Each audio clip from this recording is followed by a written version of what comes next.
Tumete na zonga mbele na sehemu 25 ya picha nzuri bomba tena safi hapa. Hiyo wanaita Rui katika sehemu nyingine tena ikiwa ni sehemu ya 25. Inazidi kusonga mbele tena kama kaida.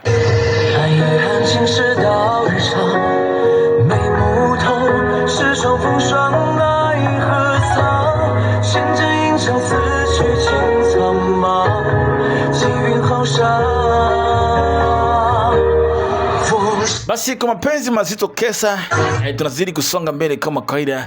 Bila kusahau tu kuna mzamini kindakindaki wetu kama kaida. Huyo anamuita Mpemba hadi wewe kutoka pande za kule Mbweni Kiembeni. Anafanya kazi kubwa kabisa ya kuuza vifaa vya ujenzi aina zote. Kwa toliko basi mtafuta Mpemba hadi wewe kwa ajili ya ujenzi wa nyumba yako safi kabisa kutoka pale kwake. Ajipatie nondo, simenti, matofali, rangi, gypsum board na vingine vingi. Masuala ya ujenzi. Pia huduma mafundi pia imeweza kuongezwa pale. Huduma mafundi pia inapatikana pale. Mcheki Mpemba hadi wewe kwa huduma bora na safi kabisa kujengewa nyumba yako.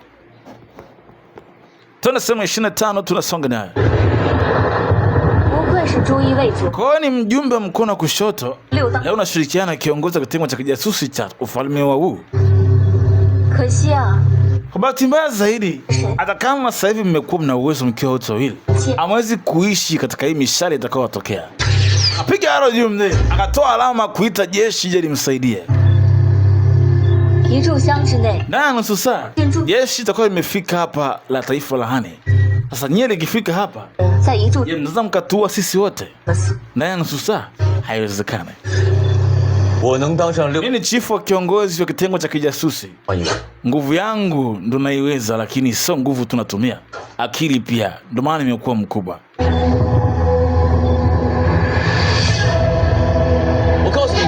Wangu ambie kitu. Nyie mlioko wote ni wanafunzi wadogo hapa. Hatutakuwa wanafunzi wa chini chini kama nyie.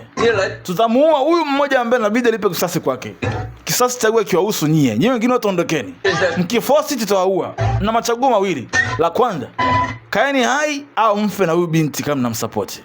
Cha pili, ondokeni moja kwa moja, hii kesi ya wahusu. Tunamtaka huyu mkuu peke yake. Vinginevyo, mkipona kwa bahati, vinginevyo hataki sasa kuua wanafunzi wadogo kama nyie. Mtaadhibiwa kesho na wengine. Msiwasikilize. Mimi nafanya wote mnamfanyia kazi Jianling. Nyinyi wanafunzi wote ambao mjui kinachoendelea. Mimi sitaki kuua wanafunzi kama nyie sio husika. Nimekuja kwa ajili ya huyu mmoja tu. Wanafunzi wengine muondoke. Akakata damu. Na hapa kwa hii damu hapa, atakayeishia sita mzuro. Namtaka huyo. Shanlu. Waambie ukweli.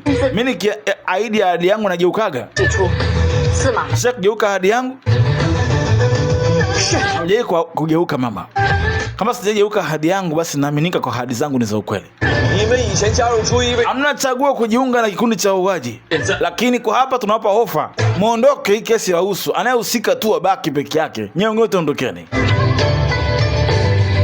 Hawa wanafunzi wakaona kwa hii kesi haituhusu. Anayehusika ni mmoja tu. Binti wakaamua kusikiliza amri ya Rui. Msiwasikilize hawa wahusiki. Nasikia sauti ya farasi wanakuja. Hawa walinzi wanakuja sasa hivi, jeshi linakuja. Kibalo ni mjinga sana. Hebu ushasahau mkuu wa jeshi la Ani ni nani? Ni Kamanda Tong anakuja. Na Kamanda Tong kaida anamsikiliza mwalimu wake. Unafikiri atakao upande wa nani? Wewe ni Kamanda Tong. Alikuwa mwanafunzi wa Rensin. Mwanafunzi wa Rui. Kwa hiyo unasemaje hapa? Binti akaona niko mashakani. Binti akaona chakua njia aondoke zake. Wale kana kavamia. Tunani mtoni. Nasikia sauti mtoni. Jeshi la kuja kule. Mabinti wengine wakaondoka. Wakia wanacheza nao wenyewe. Kata mkono mzee. Binti akajua peke yake hawezi. Amwezi Rui akiwa mwenyewe. Mama alikuja na wenzake pale. Wanafunzi wakakimbia wote. Nye rudini! Rudini! Baki mwenyewe. Anasuba. Chomwa. Alijipata amechomwa. Bari kaishia hapo. Kula teke zito. Niko bonge la teke mzee. Binti kwenye maji.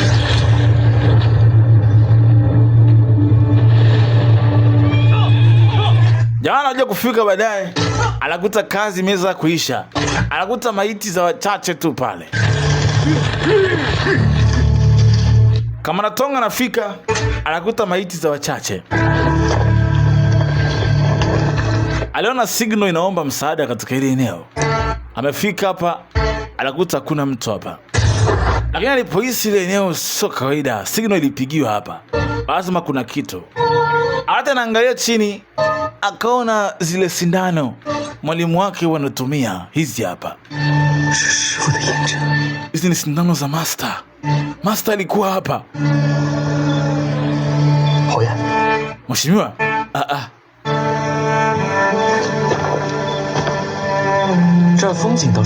mwonekano huu ni mzuri sana. Inaonekana kama mvua inakwenda kunyesha. Akaona amfutie kesi mwalimu. Safisha kila kitu hapa, ionekane kama ni mvua ilisafisha kila kitu. Na mseme amkuona maiti yote hapa. Na mkumbuke leo usiku tuseme tulifika hapa, tulikuta maiti zimeondoka na maji zote. Umesikia? Na mkukuta kitu. Hata hizi sindano pia mkukuta. Sawa mkuu. Kwa akasema isemekane hamna kitu kilitokea. Binti akazama kwenye maji, akasafirishwa na maji. Sijui kama yupo hai au amekufa. Binti Jalin akasafirishwa na maji. Kuja kuibukia hapa ndo wakati anazinduka, kumbe alikuwa hajafa. Kumbe binti akajua aliponea, katobolewa, lakini ameponea chupu chupu.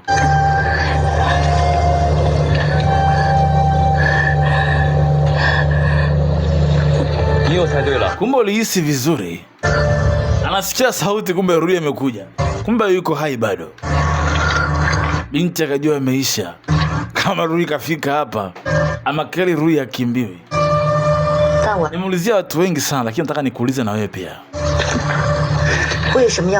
Kwa nini uliua wenzangu katika ufalme wa huu? Ulituma tuweze kuwao, ukapokea rushwa ya gold 3,000. Kwa nini ulifanya hivyo? Unafikiri mimi ni tofauti na watu wengine kwani? Ilibidi nifanye hivyo. Sisi ni wanawake tu. Tunatumika kama wafanyakazi mbwa mbele ya mfalme. Sikuwa na chaguo. Nahitaji kuwa na maisha yangu baadaye. Kwa hiyo niliamua kujipangia future maisha yangu kwa kupokea zile pesa. Kwa hiyo nilihitaji hela. Pesa nyingi sana nilihitaji. Mama yangu alinilea na Linglong na familia yangu waliuawa kwa sababu ya hizo pesa ulizokuwa unazitaka wewe. Ani mpaka sasa hivi bado tu nafikiria vitu vina umuhimu kama hivyo. Ndio vina umuhimu kwangu.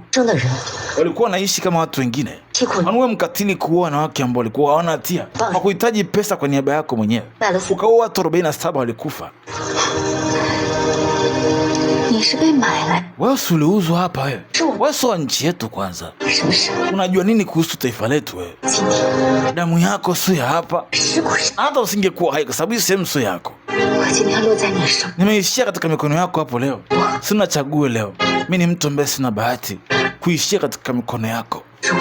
Wewe unajiita kwamba huna hatia.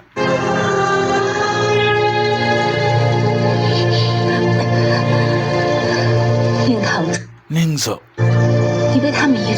umezidiwa ujanja na huyu binti. Huyu binti hakupendi. Wangu kwambie tu ukweli. Huyu binti anakuigizia, hakupendi. Hakupendi. Yupo kama mimi. Tumefunzwa kuua mimi na yeye tangu zamani. Tumefundishwa kuchezea hisia za wanaume. Tumefundishwa kufeki tabasamu mbele ya wanaume ili umpate. Tunajua michezo yote. Rui kafanya kila uchafu unaojua yeye.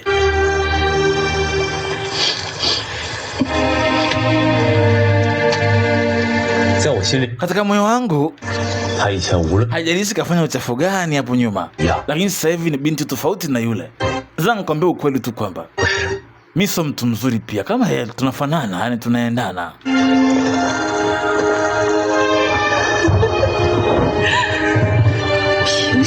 Kwa nini?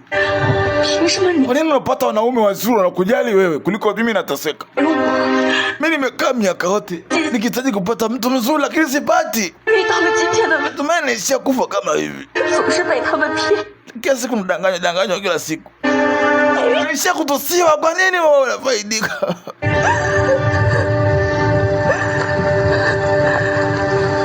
Ria alimfuata mpaka pale. Huyu ndo aliuza wenzake wote. Mfalme alinipa kesi ya mimi kuwa muuaji wa kumuua Queen. Naomba niambie, nani aliyemuua Queen? Alisababisha kifo cha Queen ni nani? Kama nikikwambia utaniua haraka haraka.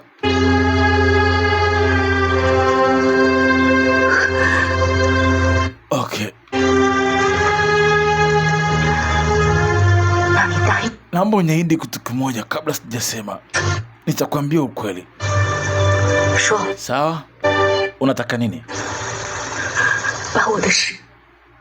Nikifa, ukishaniua, mwili wangu uweke uonekane kama nilikufa nikiwa kazini. Kwa nini iwe hivyo? Kwa sababu nataka aonekana amekufa akiwa kazini. Jina lake liandikwe kama shujaa aliyekufa akipigana. Angalau jina lake likumbukwe. Asema ndio. Natamani jina langu liweze kukumbukwa kama mtu aliyefanya kazi fulani. Sitaki nife niishie kwa mtu ambaye akufa kama takataka, ambaye sikumbukwi, jina langu linafutwa kila pahali. Nataka jina langu liwepo sehemu likikumbukwa. Maiti yangu ikiokotwa, nyangalau nataka kakaangu ajue, hata kakaangu, familia yangu ijue kwamba nilikufa kama mtu ambaye nilikuwa nikifanya kitu fulani. Nastahili kuzikwa vizuri na kukumbukwa katika jumba la serikali ya kifalme. Kama usiponiahidi, nitang'ata ulimi wangu nife. Na sitakwambia kitu. Niahidi kwamba utaniwekea heshima pindi nitakapokufa. Basi nakuahidi.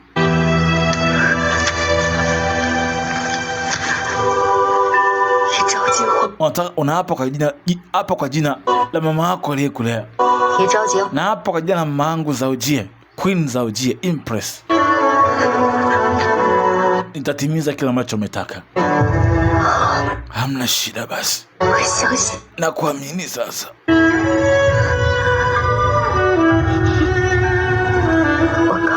Nitakwambia kila ambacho ninajua.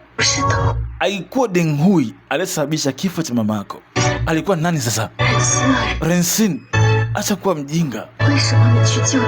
Ulienda kumwokoa mama yako, akakataa usife na yeye. Unakumbuka? Mama yako alikusukuma. Unafikiri katika hii dunia nani ambaye mama yako alikuwa tayari kufa kwa ajili yake? Unafikiri aliyempenda sana ni nani? Haya, hapana, weka wazi, taja jina. Nani? Bado tujanielewa. Aliyempenda sana ndio aliyemzuru mama. Binti akajiua pale pale. Baada ya kusema hivyo, usije ukasahau ulichoniahidi.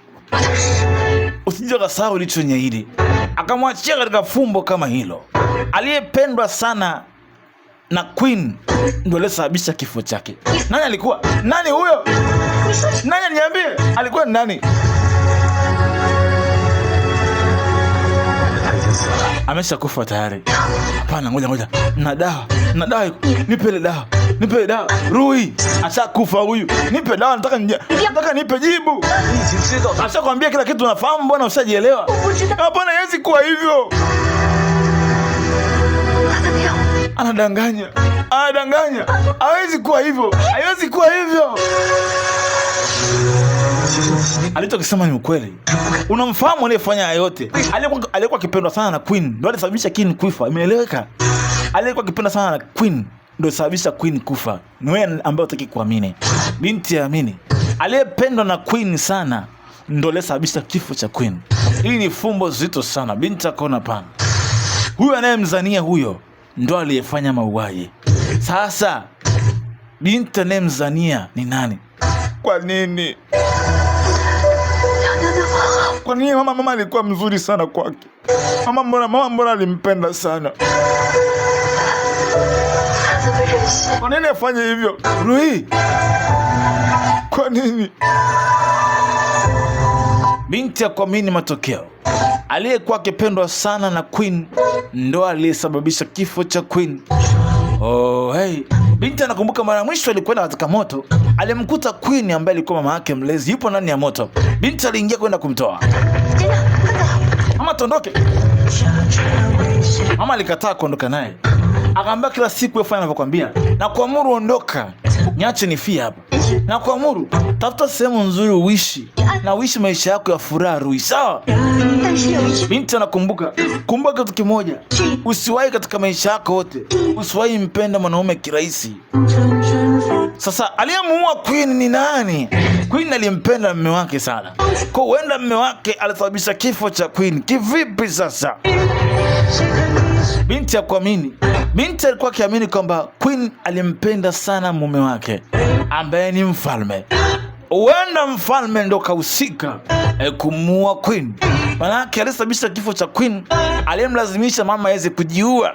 Huyo ndo binti anayemtaka. Ni nani huyo? Ni mfalme.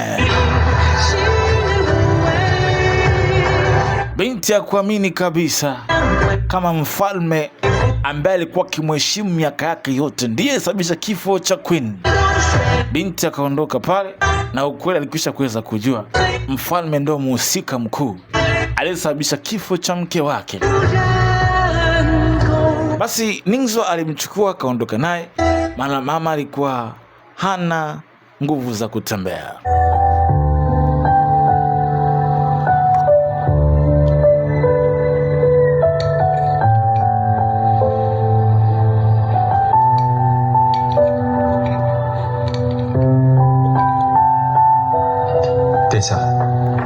Mheshimiwa, ni muda wa kuondoka nadhani. Asubuhi binti alikuwa amelala. Leo ni siku ambayo inabidi princess aende kumuona mfalme. Mfalme akamuone kwa mara ya kwanza. Kenzao, mtunze Rui mpaka tutakaporudi. Hamna shida. Rui alikuwa amezirai tangu jana, hajaamka mpaka sasa. Na inabidi binti apelekwe kwa jumba la kifalme kwenda kumuona mfalme. Sasa leo binti aliitwa na mfalme rasmi. Anakwenda kumuona mfalme. Alisindikizwa na Gui. Afisa Gui yuko pale. Sasa walinzi hawaruhusiwi kuingia na kanje. Alikuja kumuona mfalme. Mfalme ndio huyo.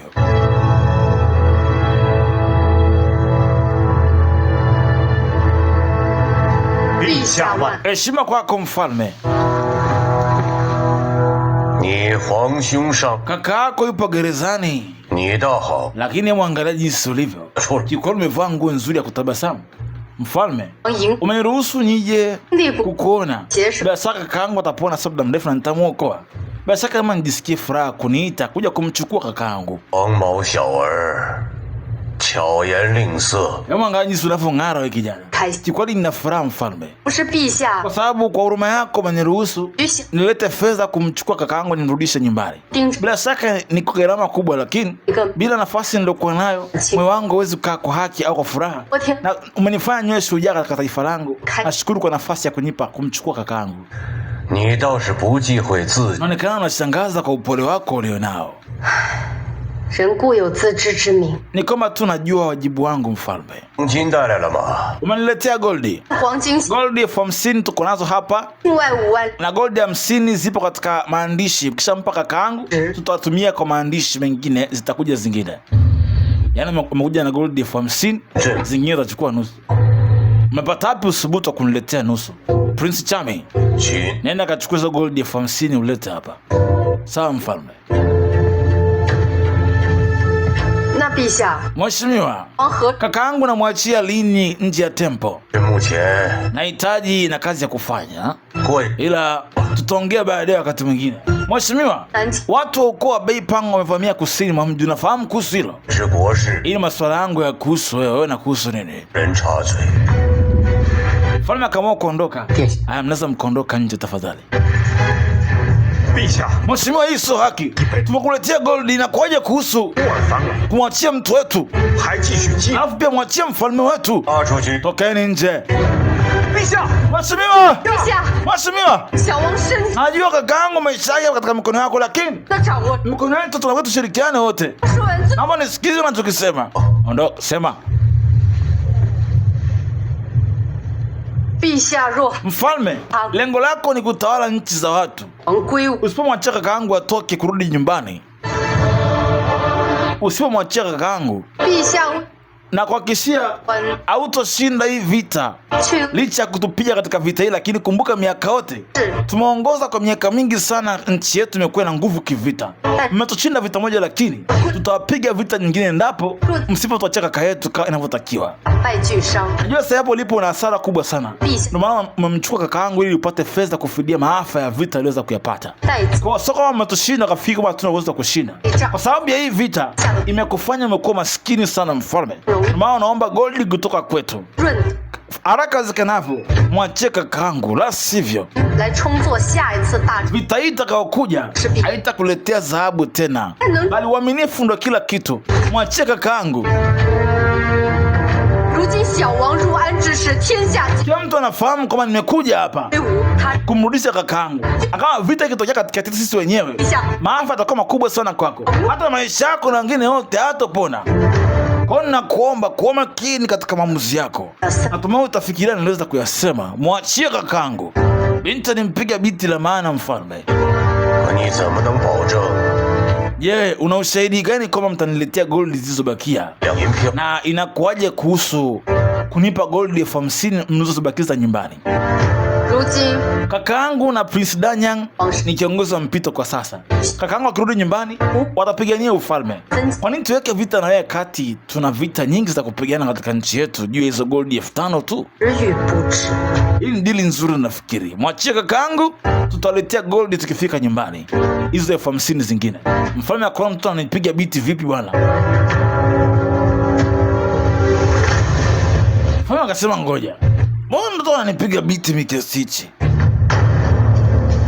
Eti kwamba wamewashinda vita mara hii, wasifikiri kwamba wao ni wabovu, wameshinda vita kwa bahati mbaya. Mfalme akamcheki. Wewe ni mjanja kuliko nilivyotegemea. Nimefurahishwa na wewe sana sana. Ni heshima yangu kwa mbele yako kukufurahisha. Nitaondoka kwa sasa. Prince Lee, nitakupa zawadi ya chakula nzuri siku ya leo. Angalau pale tafrija kidogo, pia nitapeleka zawadi fulani katika tempo la kakako. Mfalme alicheka sana akaondoka.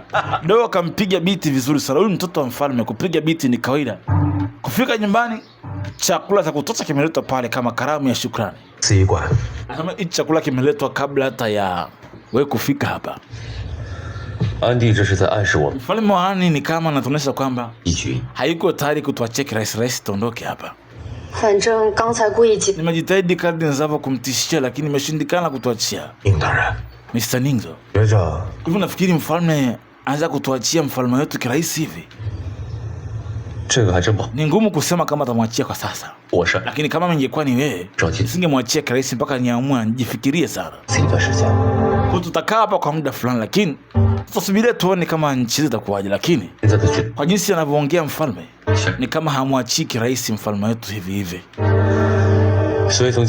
Kwa kwanza sasa hivi tuendelea, tupange plani ya kumtorosha mfalme wetu. Hamna njia tena.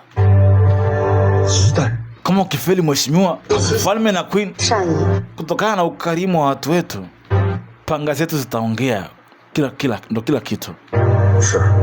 Uko sahi mama, nilikuwa sijawaza kuhusu hilo, lakini mheshimiwa siku hizi umekuwa vizuri kweli kisiasa. Mheshimiwa, kwa jambo nataka nilifanye, nitaondoka kidogo. Hamna shida. Hawana njia, ni kufosi kumtorosha mfalme wao. Inaonekana kama huyu mfalme ukimpa goldi hata mwachia mfalme kirahisi. Rui hajaamka bado. Ningzo anamwazia Rui sana, kwa tuache waende.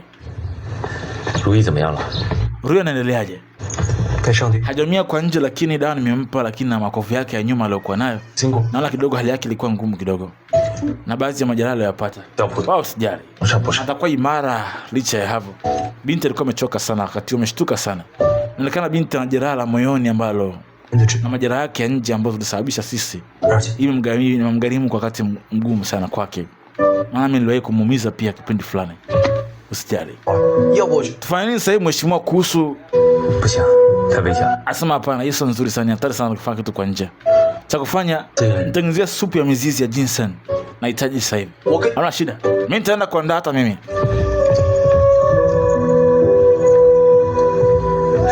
Sishan. Nenda kalete baadhi ya akamnongoneza kitu. Una kichane? Nenda kafanya hivyo. Nenda. Na akamtuma kitu huyo Sishan. Basi Rui alikuwa amelala pale hajaamuka bado mpaka sasa. Basi aliamuru aletee barafu na maji ya barafu nyingi ziwekwe pale. Unacheka kweli? Nyie msijali, fanya hivyo. Ili barafu ndugu yangu ujue atavumilia kweli. Bila shaka itamuondolea homa. Homa alionao ni kali kidogo. Kwa hivyo kuhusu utaondoka? Na njia zangu za kufanya. Nyekeni barafu hapo. Walimjazia barafu katika ndoo pale. Binti Rui ana homa kali sana ambayo inampelekea kuwa na joto kubwa sana. Jamaa kana anaingia katika barafu, anajipasha baridi kweli kweli. Kwa hiyo maana yake anafanya kitendo cha kujiamgizia barafu yeye, alafu anaenda kumshika binti apate baridi kidogo. Joto la binti limekuwa kali sana katika mwili. Haya, amka Rui.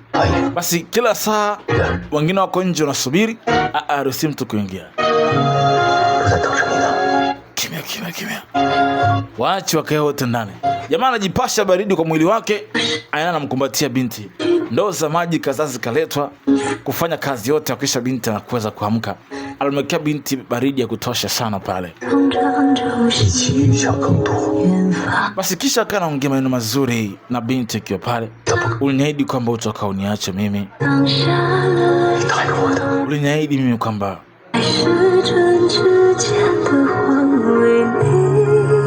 na kweli baada ya maongezi ya muda mrefu na ile baridi ya kumwekea kwa muda mrefu, Rui aliamka baadaye. Alikuwa yuko mazirai kidogo. Rui aliamka. Rui.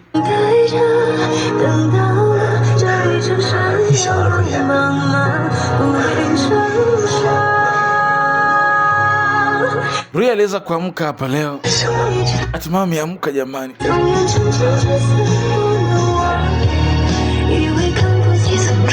Kwa nini mwili wako una joto hivi? Una barafu kali kiasi hichi. Mbona wa baridi hivyo Binti alipocheki mbele akaona kuna beseni la barafu liko pale. Kwa nini unakuwa mjinga hivyo? Japona sawa bado unajiingiza katika barafu. Upasi kufanya hivi kwa mwili wako mwenyewe. Ungenitumbukiza katika barafu, mimi nishazoea. Kwa nini usingeniweka hapo? Nimezoea kufunzwa kupitia barafu, kwa mwili wangu ningevumilia tu.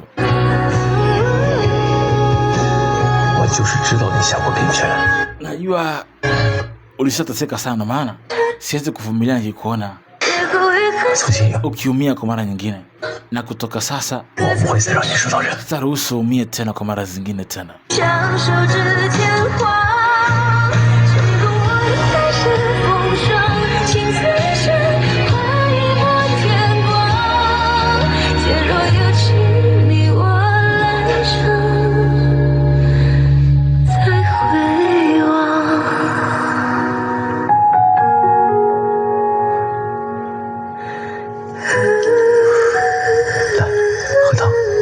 Basi libidi ampatie supu binti angalau ajisikie vizuri kwa mara kadhaa.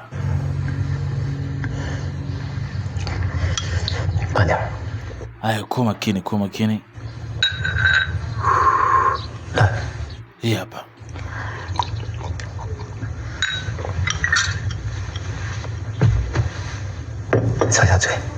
Bwana kufute. Wajisikiaje sasa hivi?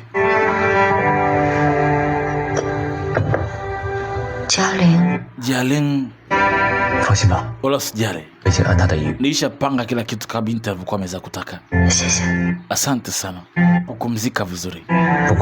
Lakini atapata cheo cha juu sana kwake, kitashindikana kidogo. Binti aliingia leo katika jumba la kifalme. Kwa alikuwa utulivu mkubwa sana. Inaonekana mfalme hakupewa taarifa kuhusu kuuawa kwa Deng Hui. Kwa hiyo ungefanya nini kama ungekuwa ndo mfalme?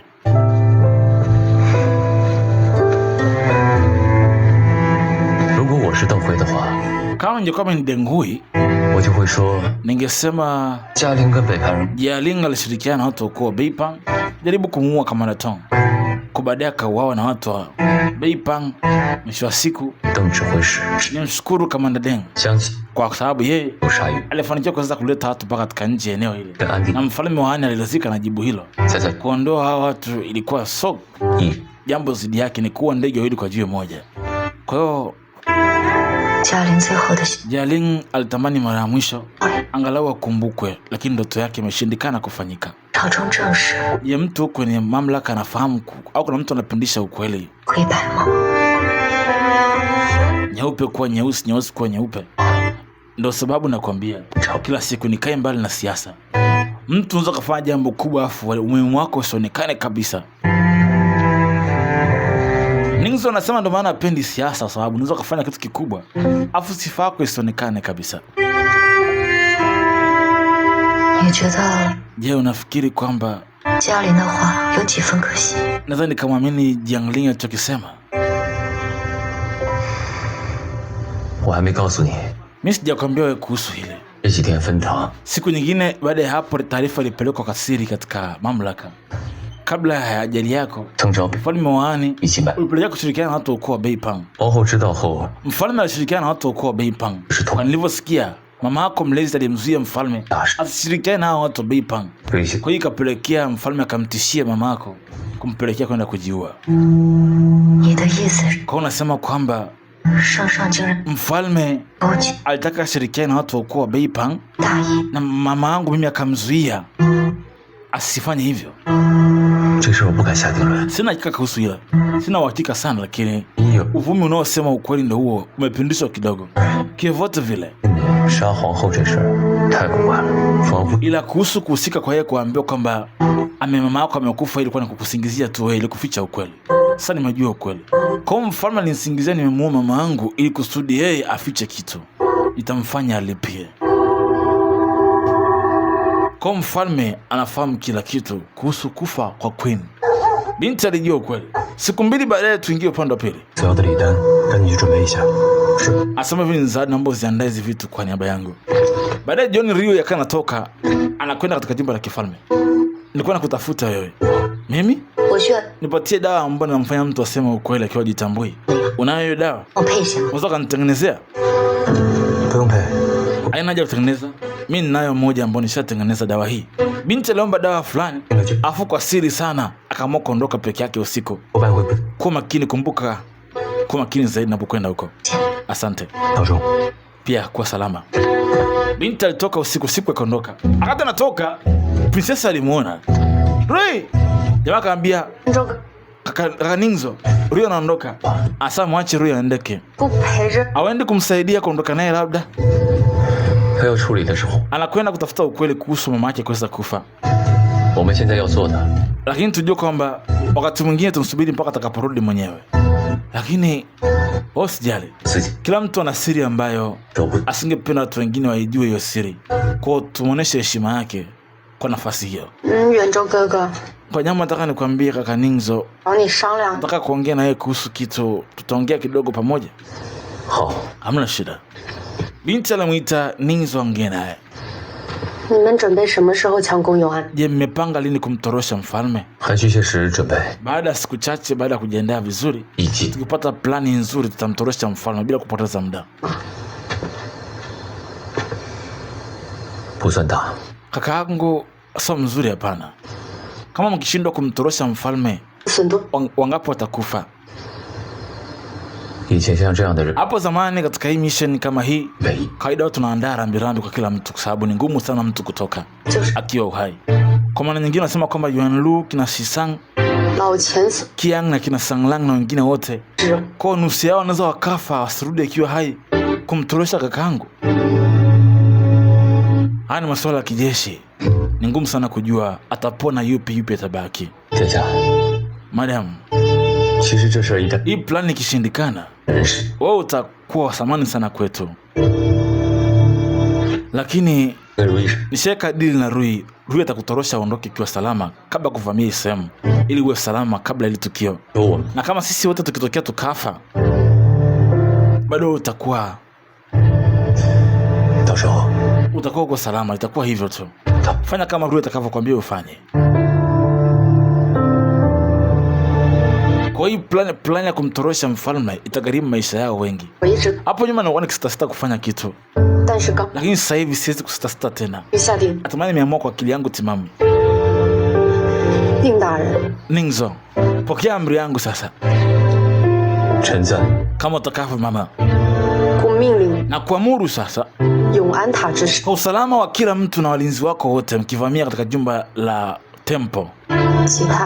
Kuhusu vitu vingine vyote vile, fanya kama unavyoona na stahili. Hata kama mimi nisiporudi nikiwa hai sawa tu, lakini hakikisha usalama wa askari wako kwanza. Muokoe kaka yangu kama unaweza, na kama huwezi, msifosi kuharibu watu wengine au mfosi aandike kwa taarifa kwa nguvu. Vinginevyo, nimeenda kuongea naye lakini nimeshindwa kumshawishi kaka yangu afutie majina ya mashtaka wenzenu. Lakini imeshindikana. Kaka yangu ana akili vizuri. Shaiming alikufa kwa ajili yake kimlinda mpaka dakika ya mwisho, lakini ameshindwa kuandika. Yaani mfalme wa taifa la huu. Na kama kuna uwezekano au hakuna uwezekano wa kumuokoa, itakuwa ni mapenzi ya Mungu hiyo inavyokuwa. Jali wafanyakazi wako kwanza kuliko usalama wangu. Siwezi kuruhusu maisha ya watu wengine wafe bure bure. Siwezi kuruhusu wengine wafe hivi hivi. Hajalishi madhara yatokee hapa, mimi nitapokea. Uko tayari kuvumilia maumivu ya Prince Danyang kupokea lahama na kukulaumu wewe? Kaka yangu asipoweza kuwa mfalme katika taifa la huu, Danyang atakuwa mfalme na ataandika amri na atapewa sifa. Lakini kuhusu kuchukua ufalme na wengine wote watafuata sheria, kila kitu ni sawa tu. Lakini naogopa kwamba hatokaa katika ufalme kwa muda mrefu, atakuwa mfalme mbaya sana. Mimi nikikamatwa na vua hizi nguo tu, naambia mimi ni wa kike, mimi sio wa kiume mnayemtafuta. Kabla shaka amri inakuwa imeisha.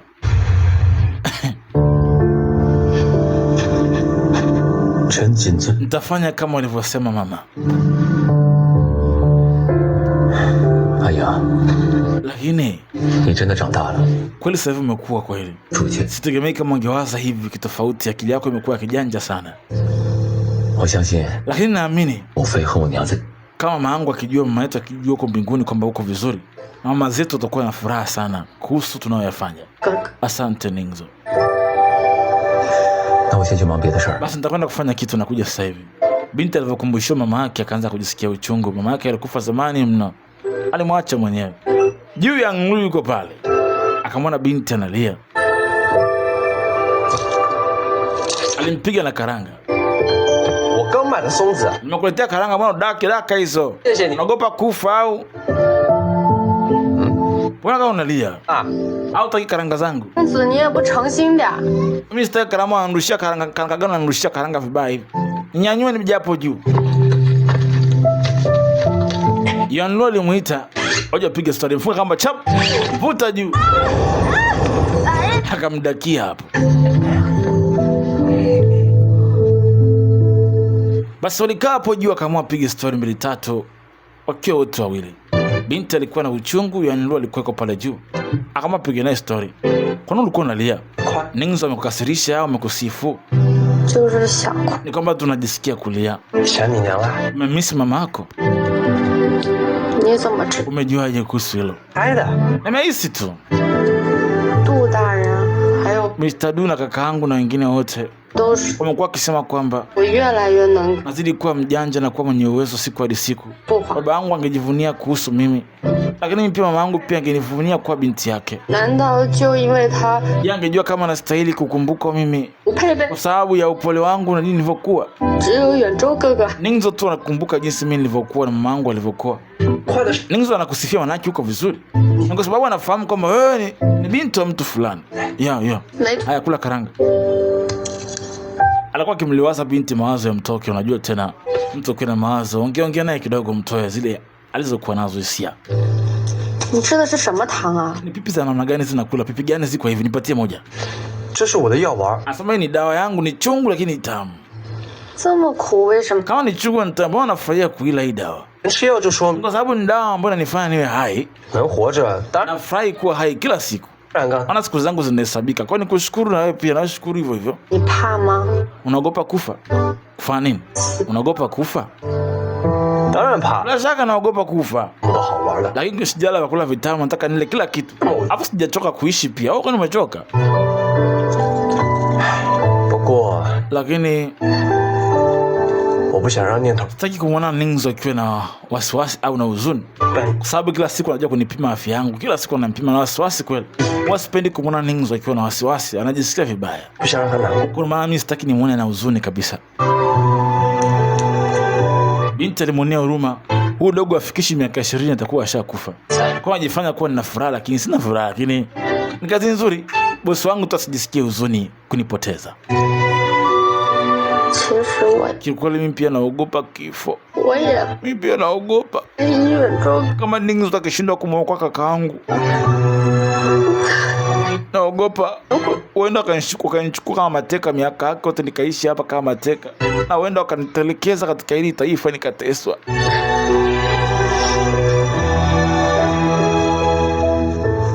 那我原路的肩膀就借你靠一。 Basi nitakuwazima bega ulale ulie. Bega langu hilo hapo, egemea ulie unavyotaka.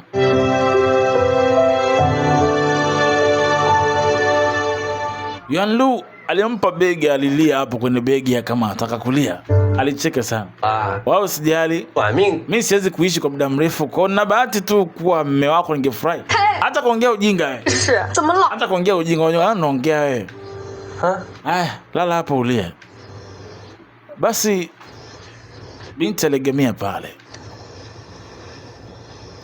Yanlu hana muda mrefu wa kuishi na vitu kama hivyo. 雪子， Wangu pigia mziki, usikize mziki kidogo.